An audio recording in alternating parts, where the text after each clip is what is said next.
So today's story is Once Upon an Ordinary School Day.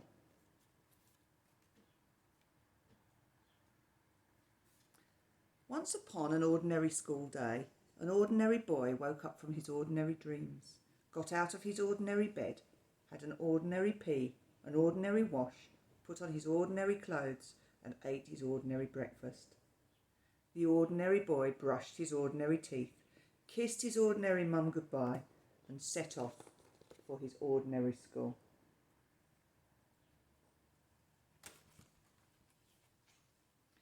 As he walked through the ordinary streets, past the ordinary shops and across the ordinary roads, the ordinary boy thought his ordinary thoughts.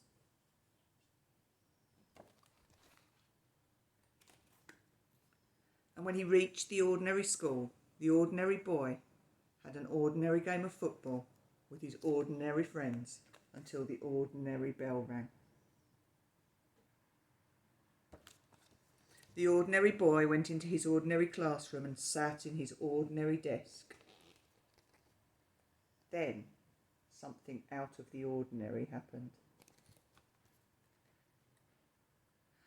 "Good morning, everybody," said a quite extraordinary figure bounding into the classroom. "My name is Mr. G, and I'm your new teacher. Now, you don't know me, and I don't know you. So, to help me get to know you, I have an idea." As Mr. G handed out paper, he said, "For our first lesson together, I want you to listen to some music, and I want you to let the music make pictures in your head. Is that clear?" And the ordinary children whispered, "He's balmy, he's bonkers, he's nutty as a fruitcake. What's he on about? Music, pictures?" And Mr. G said, "Shh, just close your eyes, open your ears and listen." And the music began, a rumbling, rolling, thunderous music that boomed and crashed around the classroom. Suddenly it stopped, and Mr. G said, "Tell me what that music made you think of." One girl shouted, "Stampeding horses." Someone else said, "No, it was racing cars." And the ordinary boy said, "I saw elephants, sir, and there were hundreds of them." "Yes," laughed Mr. G, "isn't it wonderful? Now I want all of you to try and put what you hear on paper. Start writing."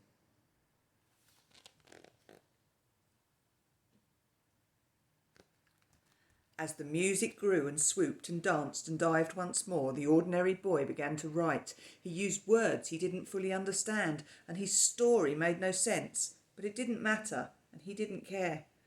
And he wrote as fast as he could, but would never be fast enough. There was just too much to say.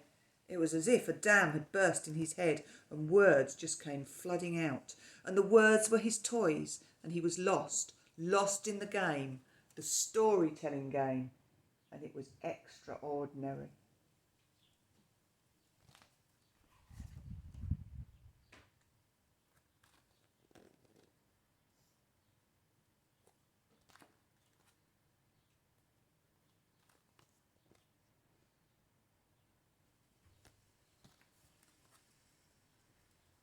And the other children? Some wrote about giants, and some about magic. Some wrote of brave girls, and some of boys with lightning-shaped scars on their foreheads. And some just made stuff up because the music didn't mean anything to them. Some wrote stories they thought would please the teacher, and some became heroes, and some became villains, and some thought the whole thing was silly. And at the end of that extraordinary school day, the ordinary boy saw Mr. G getting into his car.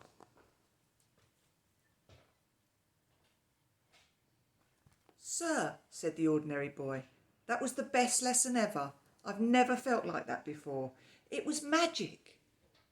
"Still think I'm bonkers?" said Mr. G, smiling. The ordinary boy blushed. "I can't wait to read your story tonight," said Mr. G. "See you tomorrow." He disappeared in a cloud of smoke out of the school gates. And when it was bedtime, the ordinary boy put on his ordinary pyjamas, brushed his ordinary teeth, had his ordinary pee, kissed his ordinary mum and dad, and went to sleep in his ordinary bed and had extraordinary dreams.